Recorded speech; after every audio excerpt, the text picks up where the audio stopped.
Hello বন্ধুরা, আমি আজকে মাশরুম মশলা কী করে বানাতে হয় সেটা দেখাবো। তার জন্য কড়াই তেল দিয়ে দিয়েছি। এবারে একটু 5 ফোড়ন, শুকনো লঙ্কা, তেজপাতা দিয়ে দিলাম ফোড়নে। এবারে এটা একটু গরম হয়ে এলে এর মধ্যে মাশরুমে কিছুটা আলু দেবো, কারণ মাশরুমটা কমে যায় তো।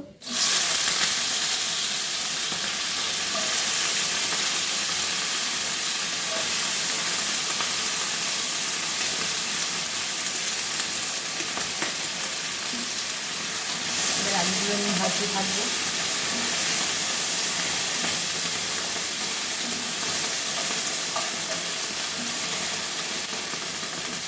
আলুগুলোকে বেশ ভালো করে লাল লাল করে ভেজে নেব।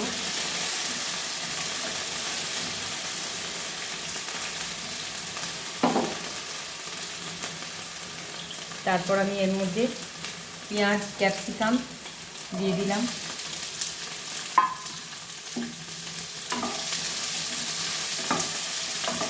এটাও ভালো করে ভেজে নেব।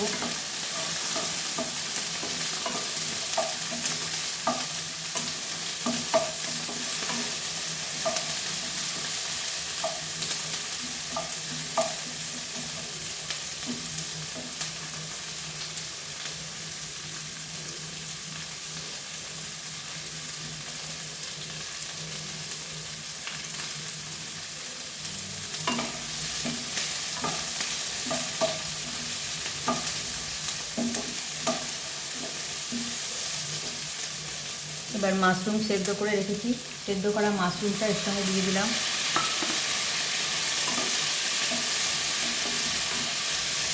ভালো করে নাড়তে থাকবো।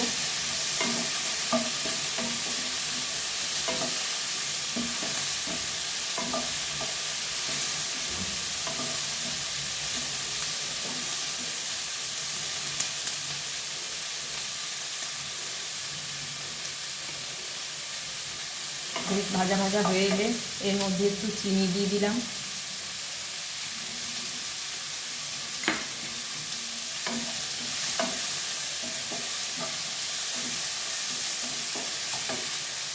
পরিমাণ মতো নুন দিয়ে দিলাম।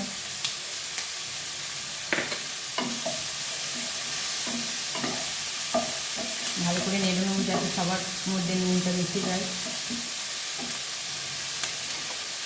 এরপর পরিমাণ মতন হলুদ দিয়ে দিলাম।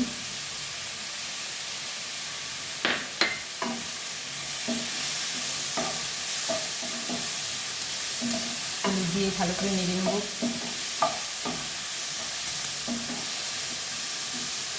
এবার আমি একটা বাটা মশলা বানিয়ে রেখেছি, এর মধ্যে আছে আদা, জিরে, ধনে, লঙ্কা সব দিয়ে একটা মশলা পেস্ট করে রেখেছি, রসুন আছে। এই মশলাটা এবার দিয়ে দিলাম এর মধ্যে। এবার ভালো করে কষতে থাকবো।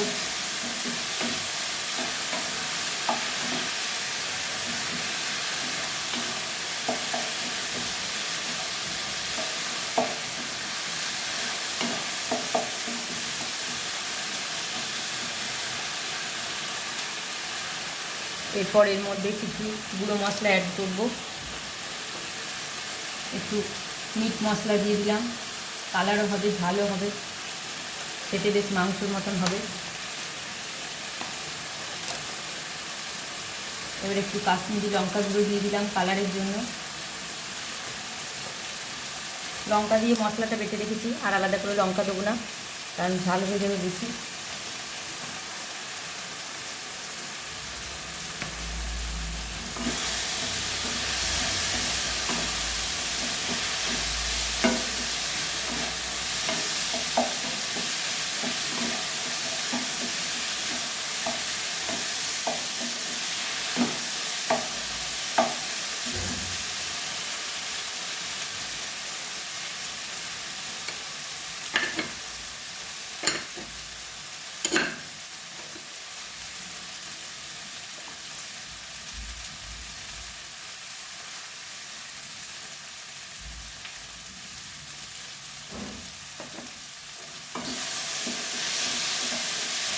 এরপর যখন তেল ছাড়তে শুরু করবে তখন বুঝবো আমার কষাটা হয়ে গেছে।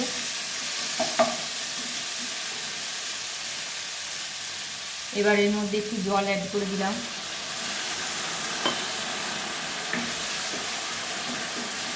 এবার আলুগুলো যাতে সেদ্ধ হয় তার জন্য অল্প ছোটো গ্লাসের অল্প হাফ গ্লাস জল দিয়ে দিলাম।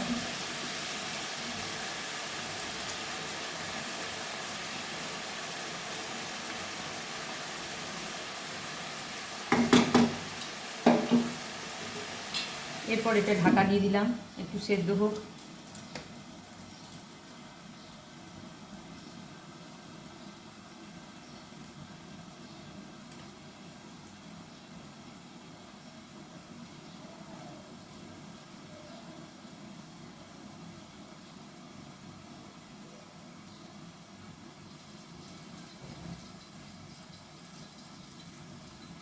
এটা হতে বেশিক্ষণ লাগবে না, একটু আলুগুলো সেদ্ধ হয়ে গেলে এটা হয়ে যাবে, কারণ মাশরুম তো সেদ্ধ করা গেছে, ক্যাপসিকাম সেদ্ধ হতে তো বেশিক্ষণ সময় লাগে না।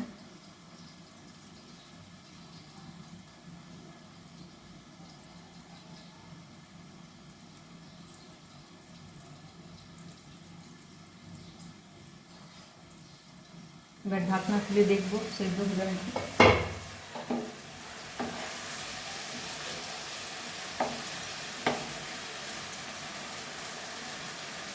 আলুগুলো সেদ্ধ হয়ে গেছে।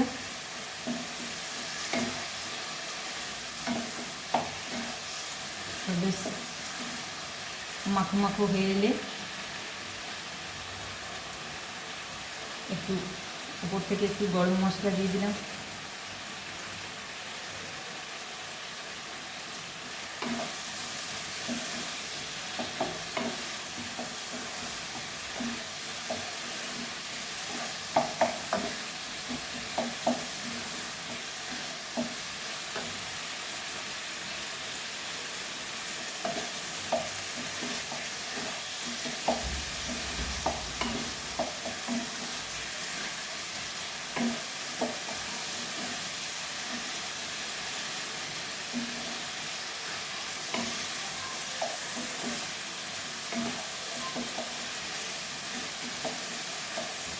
এবার শুকনো শুকনো হয়ে এসছে।